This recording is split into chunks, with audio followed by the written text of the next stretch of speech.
From clarkwoods.com, this is Horribly Off Topic, episode number 141. I am Chris. And I am Steve. And we've shaved it for the show. Shaved it. Shaved it for the show. You gonna open yours? Yeah, sure.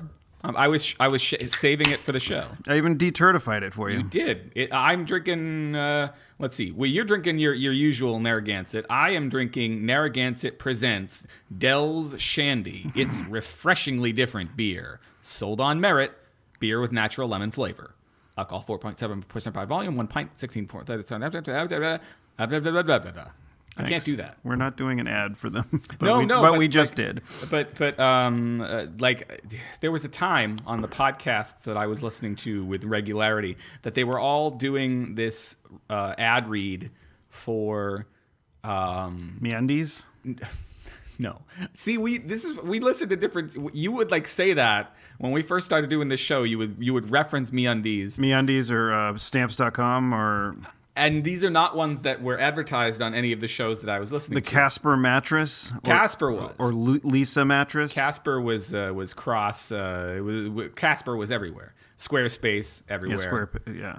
Eero, that's one that's kind of everywhere now. Eero? Eero. It's a mesh sandwich website. It's a mesh Wi-Fi system that I bought last night because I listened to podcasts. Advertising works. Yeah, I definitely I got Becky some flowers once.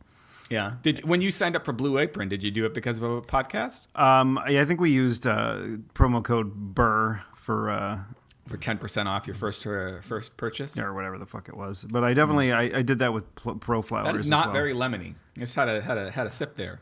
Is it not? Is it okay? I mean, it's all right. Okay. I'm gonna drink it. All right, good. I'm gonna drink it. What was my point before? Lemon. Lemon. Lemony Snicket. No. I was saying something about something.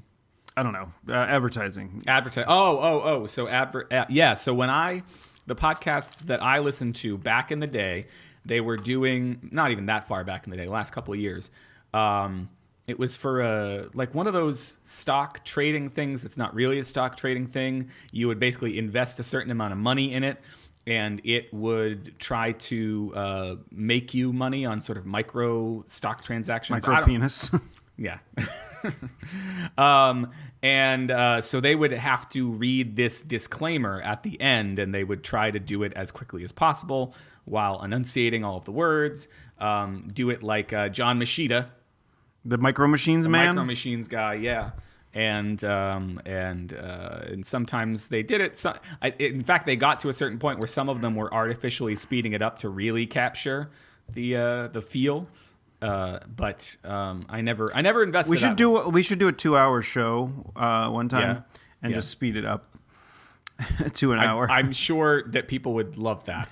I think that would. I think they're all. All right, chipmunks. I think they're all. Alvin. Alvin.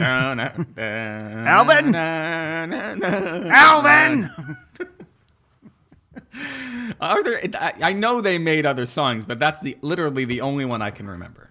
Well, they did Chipmunks covers of every pop song you could imagine. Yeah, or at least in the 80s.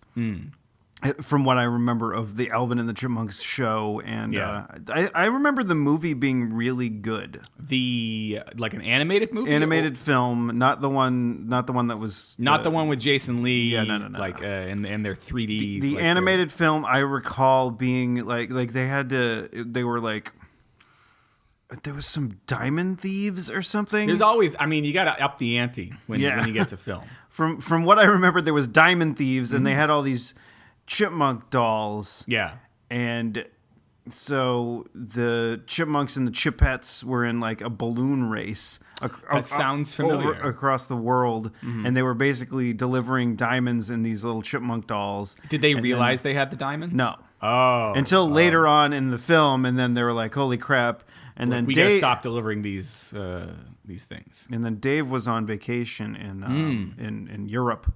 And I think he ends up almost seeing them or something. I don't know. Now, David Seville. David Seville. Any relationship to the man with the yellow hat from Curious George? I don't know. Sometimes, for some reason, just now in my head, I was like, maybe have those guys been in the same cartoon at the same time? I don't know. I don't know if it's in the same intellectual property. Like maybe Dave's brother, maybe it's Dave's dad who wears the yellow hat. It's just like guys that are into having animal sons. Yeah, I mean, I think that it's like you need a support group for that sort of thing. I think.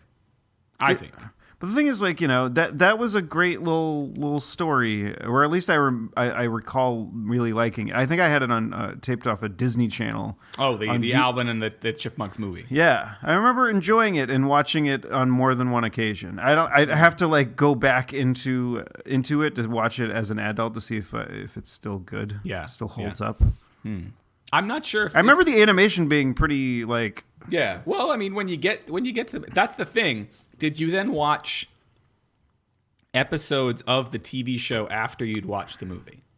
I think it was just on in the either morning or afternoon, and it was just one of those things that I would have on in the background while I'd be, playing with Ninja Turtles or some such fucking nonsense. The reason I asked that, right, is because if you were like me and you watched the Transformers, the animated Transformers, and then the movie came out about 2/3 of the way through the run of that series, if not even further. I forget how many. I imagine that I think it's still going on as far as like, I don't know if it's continuity wise going on, but it still exists in animation form for children to watch and buy toys.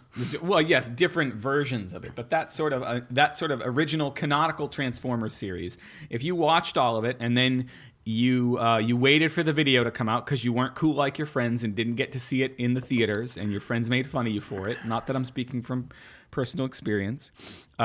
You finally get to see the video, which your parents have rented from Landmark Video in Lowell because they were on the list waiting for it, you finally see it. You watch the movie. You're like, oh my god, all these people died. There were like real consequences and real stakes, and then the cartoon comes back on and all the animation is shitty again. And you're like, wait, why as a little kid, you're like, why was the movie was so good and now like they don't look so good anymore, and like the voices don't sound the same. It doesn't have Orson Welles. They're not hiring Orson Welles from Beyond the Grave to Rosebud. Oh, yeah. No, but it's when you get it, and like G.I. Joe the movie was like that too. I never watched G.I. Joe the cartoon though, so I watched G.I. Joe the movie when it came out. We rented that one from Purity Supreme from the grocery store. Yeah, back when grocery stores had more than just the red box outside. Yeah, they had an actual video department, and I remember because my mother used to work there. Yes, like prior to you working there. Yes, and I would after my parents split up, I would have to go there after school, and you could roam and I would the sit videos. I would sit in the break room and do my homework, and then like when my homework was done, if my mother was still she still had time left in her shift or whatever, I'd just go down to the video department and like grab a movie and then put it on in the break room. Oh, in the break room. Yeah, and it was like I think it was like 10 or so, and I wouldn't pick out like terrible kid movies or whatever. I usually pick out like something like Beetlejuice or something that the other people in the break room wouldn't mind. They wouldn't mind. I think I watched Spaceballs up there. Lots of good ones. It's pretty fun. That's a pretty funny place to have experienced your first anything up there. I had some first crushes up there when I was in the break room. Crushes, yeah. Well, I was what 15, 16. Into 7th, like I was a young man when I was working there, and there were two girls from my grade who worked there with me, and I had a crush on one of them, and we got to hang out in the break room. What's that? Were they cashiers as well? You know what? I think we were all three of us baggers when we first started, and two of us or one of not all of us became cashiers. Oh, but what I'm saying, like it was, I got to spend time with the girl that I had a crush on outside of school, just sort of hanging out in the break room, and that was the novelty of that. Of like, oh my gosh, I'm having a real conversation with a real girl, like, and it's not like we're outside of school. I think might have contributed to the fact that I had such a big crush. Aw, that's just adorable there. It's adorable. But this is long. But you didn't ask her out or anything. I mean, I did. I mean, you did. Things went sideways when I asked her out because this was one of the first in a line. Wow, I thought you just did. You just didn't, and because like you didn't didn't want to stir the pot or anything. I don't know if my crush started when we like over the summertime or like at the beginning of the senior year or what it was, but eventually the crush got to be to the point where I decided, as I would do so often in the next few years, I decided to write a note. Oh God! I wrote a note. I did the same thing, and I, looking back on it, it's probably the dumbest thing you can do. If you like any young people that are listening to the show, yes. If you're in high school or whatever, and listen to the advice of two old men that fucked up a bunch when we were younger. Just don't write them a fucking note. Nope. Talk to them face to face. And if you can't do that, you probably can't be a relationship with that person. Yeah. So, and if you can't, so if you're going to say the thing that you're going to say to this person and you can't take the answer no from them. Right. If you are not emotionally ready to hear the words no from that person, don't ask. Yeah. Because I think there's a good chance, that they're going to say no. So just my especially advice, if you're anything like Steve or me. Yeah, especially I mean, I think we are slightly better in our older age. Slightly. We're I think at least moderately more charming than we were when we were teenagers. You might be. Okay. Well, I really don't know if I like this. Uh-oh. Do you want another one? I can get you something else. No, it's all right. I think I just need to not drink it. I don't really need a drink. You should. You should. It's finish right in front of me, and so I keep drinking it. And I'm like, maybe it'll be better if I have another sip. And I'm gonna shake it up. Shake it up. Beer shampoo. No. But yeah, like gents out there, if your crush, be it male or female, is somebody that you're interested in but you're unsure, it just if they say no, or if they say I just pictured us as friends, if you can maintain that, then good, then be a friend. But make sure that you are ready to hear that. Make sure you are ready to accept that, because if you're not, then don't fucking bother. A note is not the way. No, definitely. So let's hear about this note that you wrote. The note that you wrote to this girl at Purity Supreme back in 1994. There we go. 1994. Back before was it Stop and Shop at that point? No, it was still Purity Supreme. Okay. Yeah. It didn't turn into Stop and Shop until after I left for college. Oh. Yeah. What to say about the note? Well, to back up a little bit, me and the two girls that worked there, who were the same age as me and who I hung out with, I went over to we all three of us ended up at the house of the. Did we all three? Or we were all supposed to end up at the house of the girl that I had the crush on, but the third person either came and left early or never showed up, and I got the suspicion that maybe she understood that I had a crush and she was trying to facilitate something happening, which of course the girl that I was interested in wanted no part of. So she was left in the very awkward position of being alone hanging out with me, and so very politely kind of kicked me out because her and her friend were having some sort of tiff, and maybe I'm inventing part of what was going on behind the scenes, but they definitely were having some. Well, you are a writer, so yeah. So anyway, that happened. I still was undeterred with my crush, and so sometime around the time of Thanksgiving, I think, because the pep rally and stuff was going on. Oh yeah, you gotta love a pep rally. Yeah, where you get into all this. Well, actually, it's not. You get out of class. Yeah, you do. And you sit in the auditorium and you get ready. Right. Go Chelmsford Lions! And I think I remember it was the pep rally because I was uncertain of how long it would take the letter to get through the mail. So you sent it through the post. I sent it through the post because as the kids call it, snail mail nowadays. I am the most charming person on the planet. And did you write little hearts and stickers? I don't recall. I don't think I did. No. But it got there somewhere around that time. Did you draw a picture of your turgid member? No, there was no member drawing. No drawing of members. Oh wait, you never drew penises. That part actually is true. Like all the other like things that I sort of as a bit pretended you never masturbated. Pretended I never did. Like that stuff might be a bit, but I really never did draw dicks. Yeah. So listen to previous episodes to hear us talking about how Chris never drew a dick. Yeah. No, I never drew a dick, and I showed him how. So I sent her a note, and then we stopped talking, and there was a period of awkwardness between her and me and everybody else, because I was the weirdo that wrote people notes, and eventually got over that a few weeks later when I got a crush on somebody else who reciprocated, and that resulted in my first quote-unquote relationship, depending on who you ask. For me, it was a real relationship. For everybody else involved and everybody else I've said since it only lasted a couple of weeks. I think we've all had that early relationship that's only lasted a couple of weeks. Yeah, I mean, there were two before that. But like it's like devastating to us. But like, I wish I had more of those when I was younger. Yeah, because I think it probably would have gotten me ready for online dating. Well, see, I had a bunch of those, and then like one or two semi-real ones in college, and then my wife wrote me a note to ask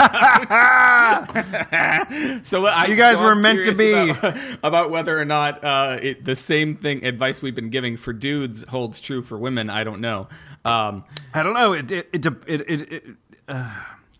But to close that thought, I went. I think it just all depends. Like, you could write a note. Like, if this person actually is into you, they won't fucking care. But if they're not, they're gonna think you are more of a weirdo than you would have been if you actually like addressed it normally. Yeah. So I'd say 99 times out of 100, talk to a person to their face and be like, prep yourself for failure, and if you don't fail, then woohoo. If not, then fucking move on and hit on some other cashier, right? Well, or somebody in the dairy department. Oh, yeah. Visual gags? Visual aids. I don't mean AIDS, all capitals. No, visual aids. There's an E in there somewhere. I was pulling on my tits.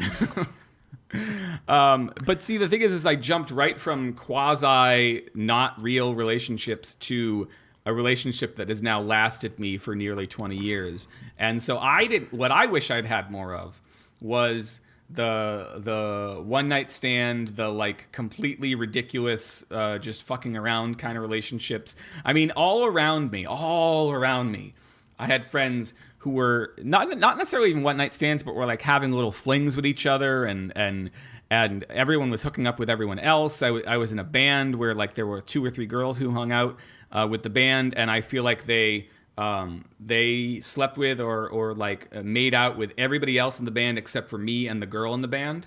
Well, and you know what? Maybe they made out with her too. I don't know. I'm not passing judgment. I have no idea. I don't think. Chris, it's 2017. So wait a second. We do get into that though. I wish I'd had more of that, because I honestly think that there have been times, especially because I did a lot of work in the theater between like 2010 and into like 2014, 2015 or so. And there's a thing called the theater crush. I don't know if you've heard of this. I never worked in the theater, so I don't know. You're working intensely with somebody, with a bunch of somebodies over the course of... and Becky might be able to... Yeah, and maybe I'm even using the wrong terminology. Maybe there's other terms out there that would be better suited for this. But you're working on a show. You're rehearsing all the time.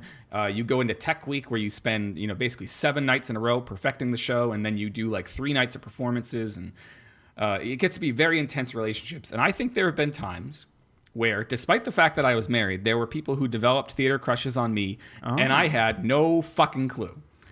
And it's probably a good thing. Yeah, it is probably a good. Well, it's probably a good thing. You know, even if you were aware, you don't strike me as the kind of person that would act on something like that. No, but the fact of the matter is, I would love to have understood what the hell was going on and not had to have had somebody tell me afterwards. Because I was at a bar once after one of these theater crushes developed, and me and the woman in question were chatting, and she walked away, and the two guys that I was sitting there with had to inform me that she was giving me, in their words, "fuck me eyes," like that she was very much like she was. This is probably one of those good things that Steph doesn't listen. Kind of, it's a very good thing she doesn't listen to the show.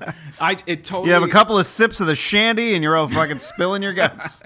No, so it's like I had no idea. In fact, when I started to realize that I had no idea, I went back in time to this conversation I had with a friend of mine.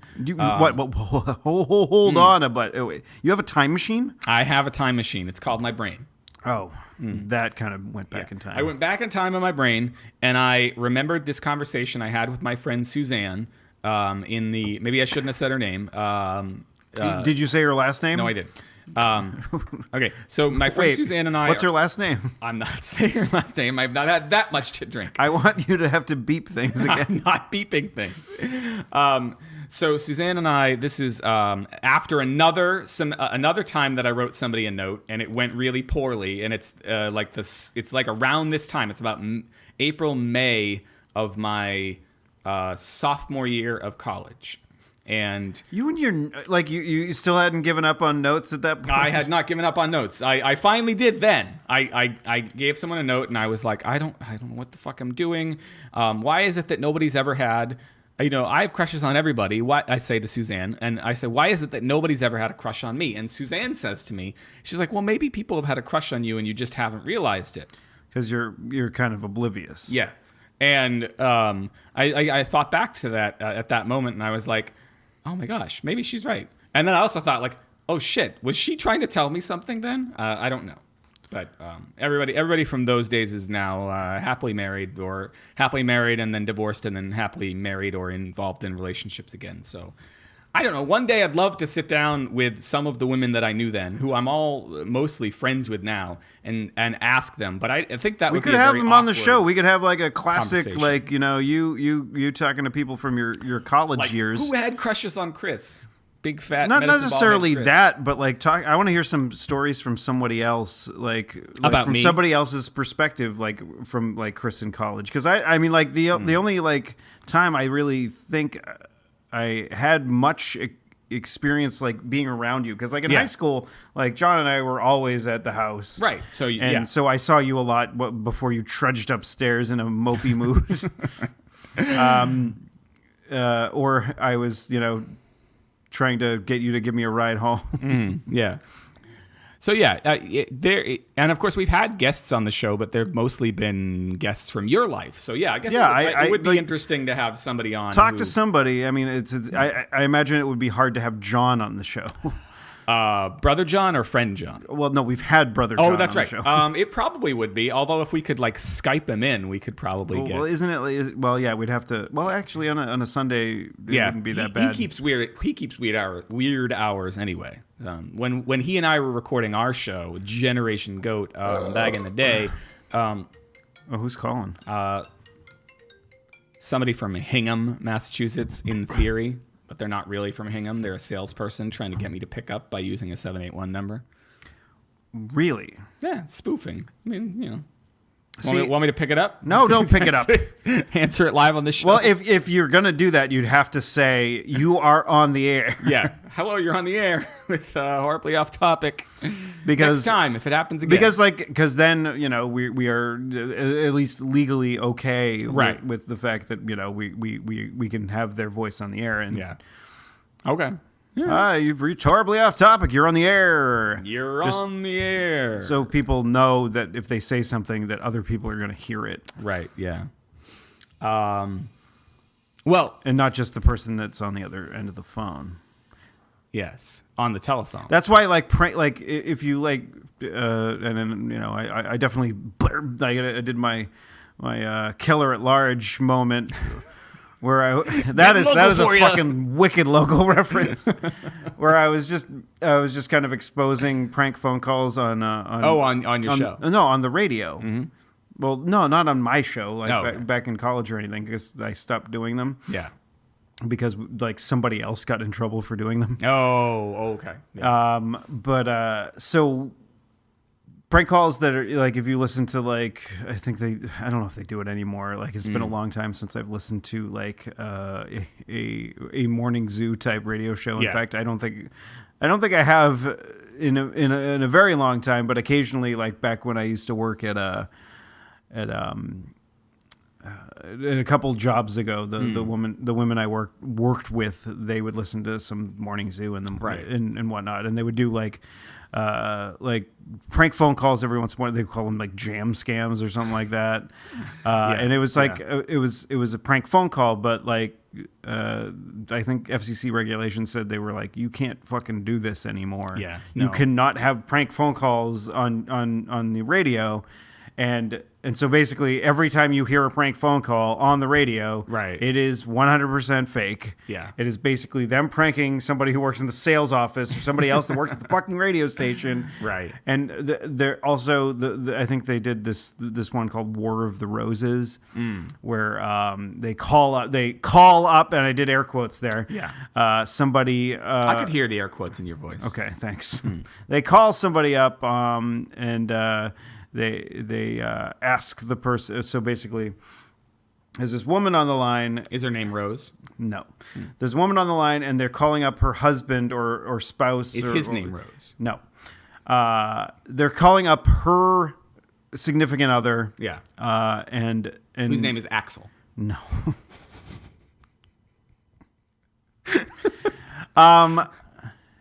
They're calling up her significant other. And they're like, you just want a free. They call him and say, you just want a contest, dozen free roses. Who do you want to send them to? And so the whole premise is like, it's like, I'm the wife, and so he sends them to me, and I'm all excited about it, yay. Yeah. But I think the premise is to see if they were cheating or not. Right. So I think I've heard of this. Yeah. And then the guy's like, well, I want to send it to so and so, this bitch. Well, they know, not whatever. This woman I've been banging. Yeah. And then the wife comes on and is like, bah, bah, bah, bah, bah, I can't believe it. And it's all fake. All fake. I mean, it's fiction. Yeah, but like they're passing it off as I know. Is true. That's a big no-no. I mean, it happened. That's a new no-no. That's a new no-no. That's a big no-no. A big no-no. That sounds like a wrestler's name. The big no-no. Are you I love that transition. That was not good. The big no-no. No, so all right. So I gotta say, we were just talking about how we live separate lives. I had a separate life in college. You had a separate life in college, and I didn't actually start college until well after you had graduated college. Right. But I started right out of the gate, but I stopped right out of the gate. Right out of the gate. Well, we spend an hour here on the show every week, but we don't spend a lot of time outside of the show hanging out. Yeah, I mean, we occasionally Sometimes do, yeah. But life is busy, shit like that. It's good that you get to spend an hour with a friend every whatever. Like I have so much fucking work. This is like a great excuse to get out of the house and actually be social with somebody. So, yeah. So I'm not discounting the show, but I'm saying not often that we get out and do something together that's then worth talking about on the show. Yes. But this week we definitely did. Now, if you are an avid listener of the show, I think about a year ago we did an episode where Becky and I went to the Chaotic Wrestling for chaos at the Elks in Woburn, and it's not far from where I live or whatever. Right. So we decided, hey, let's go there. We can walk over and have a couple of pops and watch the wrestling. Watch the wrestlers, and it's a fun little counterculture thing. Counterculture in what way? Counter to your culture or counter? No, it's just like this. I consider it underground. Like to watch like WWE and all that stuff, I think is pretty much is above the surface as far as like cultural lots entities. of people watch that stuff. But things like a local wrestling, I don't know if people are aware that they exist. Right. And like if you are like in a town in America, I think especially in the South, if like you live like south of the Mason-Dixon line, there's a good chance that there's a wrestling show not far from you. Yeah, and it seems like the South is where a lot more of it develops. I don't know if that's true, but I know that like back the last time I watched half seriously watched any WWE stuff, they had a development show where like they cast a bunch of people who might theoretically become wrestlers, and they all went to the South. Like that's where they went down south. They cut their teeth into the That's where they and it seems like maybe the North is where people go once they are no longer good enough for the WWE. No, and they kind of are like slumming it up here in the Northeast. No, I don't think so. I think there's just like different farm leagues. I mean, for like just with ball clubs, there's. This is just the Northeast version of it. Right. Okay. Like this is the Pawtucket Red Sox of wrestling right now. Title. Just cut the right now out of there. No, that's a fair point. That's a fair point. But so you had told me all about this show, and I think so. I've been wanting to go back for a while, and every time, because like when I drive by the Elks, I'm like, I see the sign, and it's usually like a week or two before. Yeah, I think it's sometimes just a couple of days before, and I'm like, fuck. Yeah, I don't have enough time to try to get some people to go. Right. And Becky sort of begrudgingly went last time, and this time I think it was more fun because there was more people along. Yeah. And she could move her seat to the other end of the. We'll maybe get into that. I don't know. Okay. I didn't tell anybody at the show that I do a podcast, so. Oh, got it. Yeah. That may have been sitting next to me. That might have been.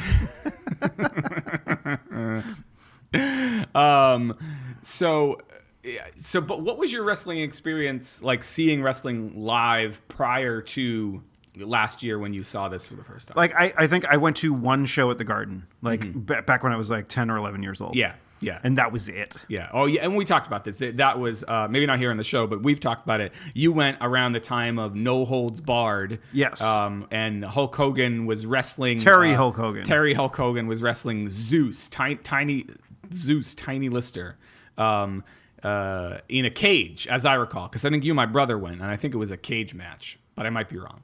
I remember getting a Rockers poster. Oh, fucking Rockers! They were my thing. Speaking of, we had like a whole other subject we could have gotten to. Who knows? I should have gotten a Miss Elizabeth one too. Mm-hmm. She was my jam. If you know what I mean. But I didn't do that, so you know.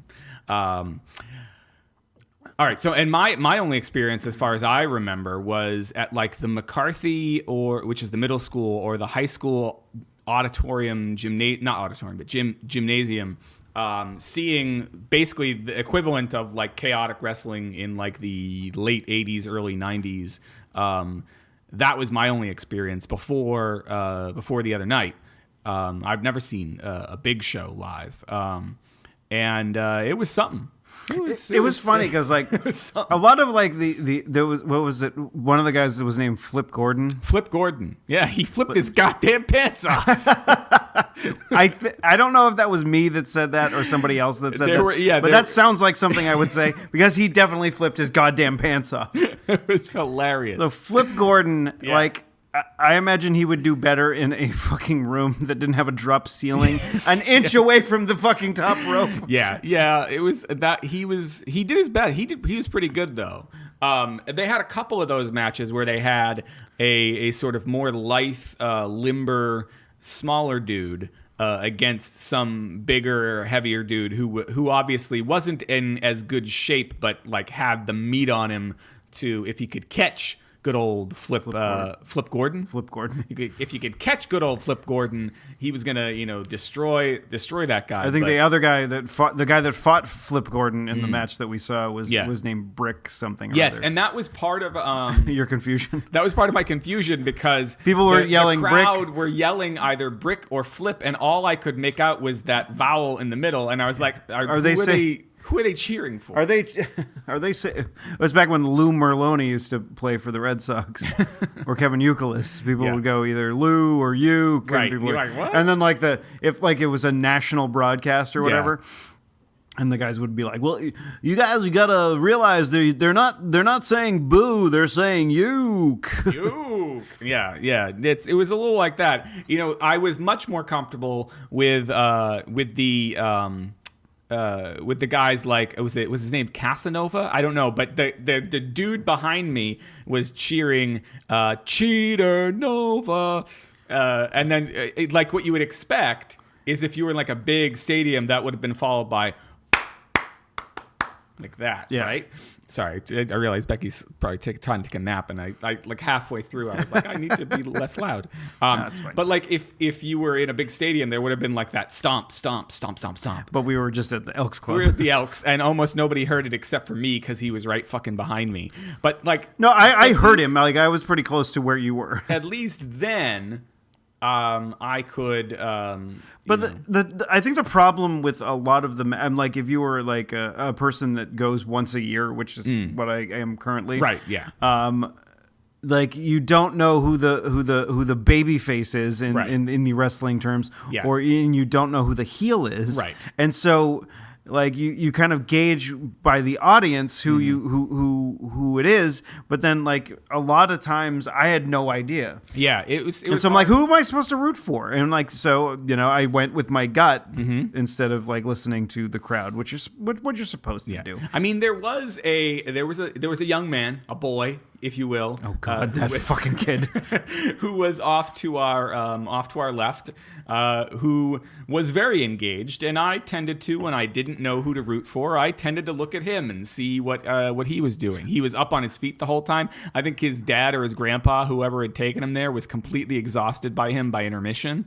But he delighted me. I was always looking over at him and being like, all right, who's that kid? One of those things like we're at the Elks Club, and I mean we're all we're in our late 30s at this point. Like some of us later than others. We don't typically. I mean I still sometimes get carded, but I occasionally I don't. But like at the Elks Club, they don't really card anybody. Right. Yeah. So I imagine we should have just gotten, or well, not us because then we would have gotten in trouble. Right. But like somebody at the venue, if they had just gotten that kid a fucking drink.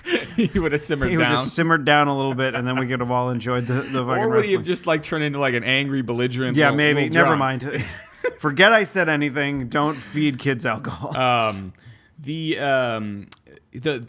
see, and the prime example of this. See, I took some notes, so I'm like looking at my notes. Yeah, every once in a while I'd peek over at you, and you were like typing frantically on your fucking phone. The like one example of this where you didn't know who to cheer for or whatever early on was these two guys from Lowell, and of course I'm from Chelmsford. I'm right next door to Lowell, so I'm gonna root for these guys. These are my hometown guys. What was it, like Chase Del Monte or was that a Chase different Del Moron?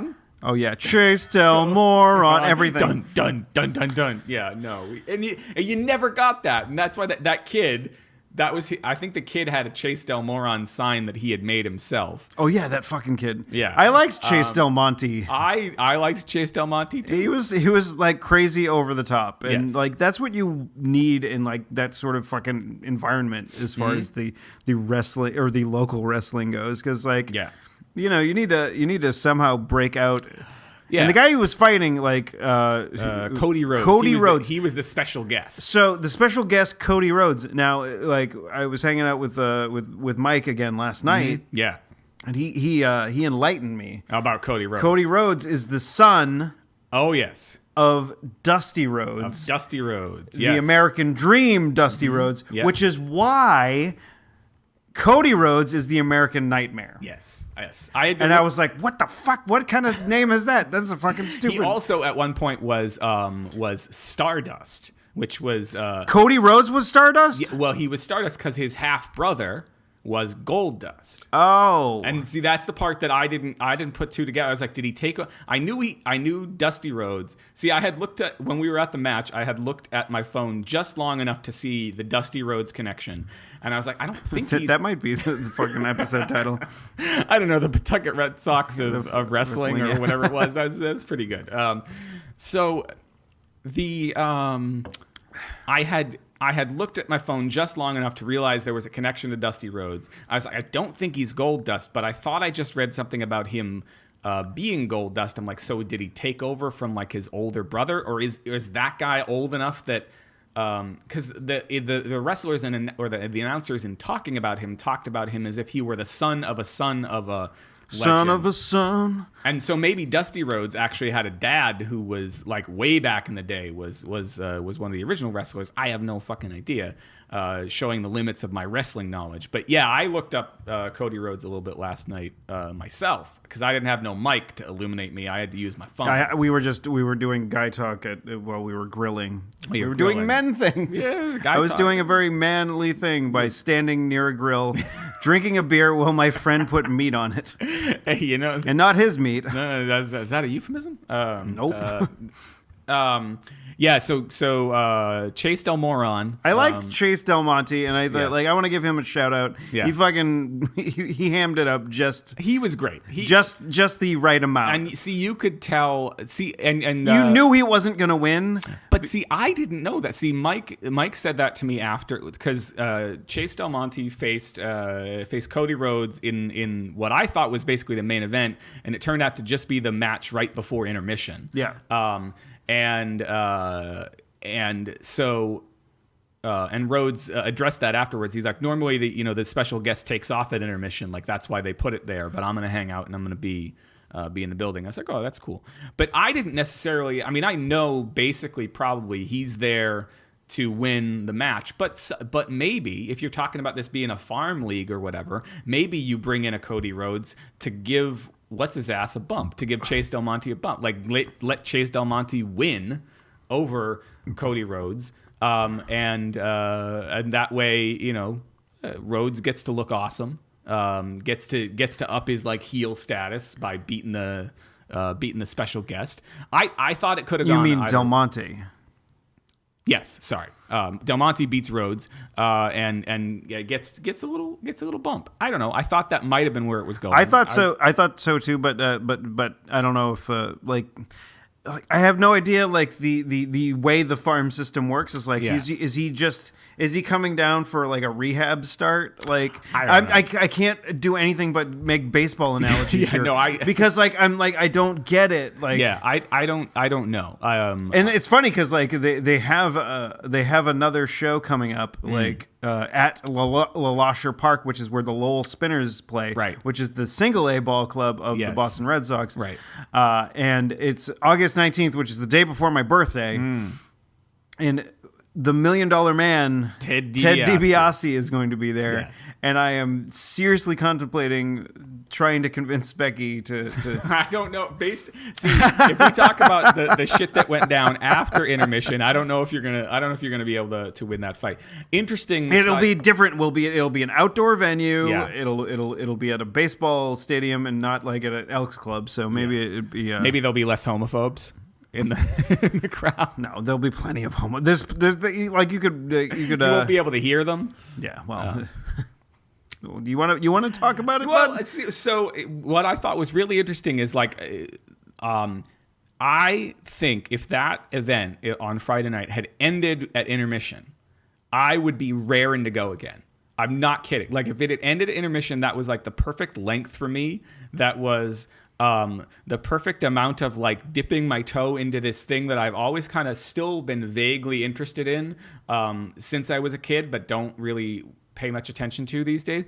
That was perfect. And then they came back. So they had like this nice mix of matches of whatever. And then after intermission, they basically seemed to recycle the same kind of I use the word storyline loosely. But But like because like you don't think they put a lot of effort into writing that story. But it wasn't so much a storyline as like the storyline within the actual match. And so here again, I'm using probably the wrong terms. If I were a wrestling person, I could be more accurate here. But the way in which the match plays out. So for instance, after intermission, when they had another big dude versus small dude match, all they did was invert it. So in the first half, Flip Gordon was dominating because he was so athletic for like the first part of the match. But then finally the other guy, Brick Shithouse or whatever his fucking name was. Brick Shithouse nails him, and then Brick Shithouse nails the shit out of him for a while, and then Flip Gordon comes back, and I don't know which one of them won the match, but I think it was Brick. Oh, okay. So, but basically after the intermission, they had another match like that, and it was just reversed. The big dude was killing it at first, and then he ran out of steam, and the little dude took over. They had a couple of tag team matches. I think the first tag team match might have been before intermission. The second one was with the ladies afterwards. Yeah. And the ladies tag team match, they didn't know what the fuck they were doing. The Duncan brothers were the person that was the guys. And that's right. And I was pissing and getting beers for that match, so I missed most of that one. The Logan brothers. Logan brothers. Brothers from Lowell. And I like those guys. That match was. But they were the heels, though. Yeah, and that's I didn't know. They were the heels, and they also won, though. Yeah. I liked him even more. I was like, hell yeah! All the guys from Lowell, I was like, Chase Del Monte and the Logan brothers, I was a fan of because like they were just, I don't know. Yeah. Lowell breeds good people. Yeah, and or terrible people, and or like abhorrent drug users. I don't know.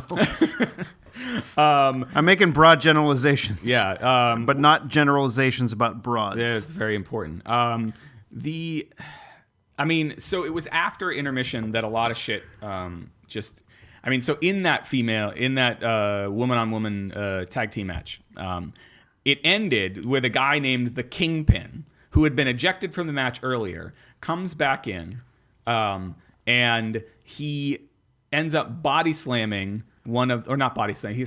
I got the moves wrong, but he ends up basically lifting one of the women from the babyface team up under his arm and slamming her down on the mat. She was unconscious, quote unquote. And they had to roll her out of the ring. And it's really weird that they didn't bring in any EMTs into the ring if she was that badly injured. Yeah. And the main event was nothing. You didn't know who to vote for. It was a Greek guy versus a really tall, vaguely Eastern European, like he reminded me of fucking Dolph Lundgren taking on Rocky, right? Like it was that kind of thing. But that was basically all it had going for it until they brought Cody Rhodes into it at the end, and it was kind of interesting. But the real pièce de résistance. I did just use that word. Well, you have to in this situation, in this conversation. And I see my notes I don't remember the names of the wrestlers, but there was the obvious heel in this match that I'm about to refer to, and there was the other guy, and the heel was getting into it with who I referred to earlier in my notes as the chief heckler. There was sort of in front of us and to our right, at the corner of the ring, seated front row, was this guy who obviously is a regular there. Yeah, I mean, I imagine he's there every time that they're in Woburn. Yeah. In fact, he might be there every time they do a show. Yeah, and he was, he seemed to know everybody, and he seemed to get into it with a lot of them, but he seemed to have an actually like real life contentious conversation with the heel in this particular match, where he made some sort of homophobic joke at the expense of the heel, and the heel turns to him and totally breaks character and says, it's 2017, homosexuality is not a joke, right? And everybody's silent. Yep. Because it's like he has said exactly what's on the mind of anybody in the room but nobody was going to say, not of anybody in the room who is like me, who's just sitting there silently, right? Yeah. We're the silent majority. Yeah, just living Actually, with, no, we're probably the minority in there. Yeah, living with the sort of homophobia and sexism and all the bad stuff that comes with a place like this. And he says it out loud, and nobody knows what the hell to do with it. Even the chief heckler sort of shuts up for a second, but not for long, because eventually he's making jokes about the other guy staring about the heel staring at his opponent's ass again. And Becky turned to me at that point and says, "Of course, what's going to happen is the bad guy who broke character and said the socially correct good thing, he's going to lose, and everyone's going to cheer that the guy who stood up for." But the thing is, every time there was a heel, I liked them more because they were more genuine. Yeah. And that was the most genuine moment of the fucking night. Yes, it was. I imagine that guy is. I mean, I have friends who are very definitively on the left politically, but who are but who are huge wrestling fans, right? So they are out there. There are wrestling enthusiasts who.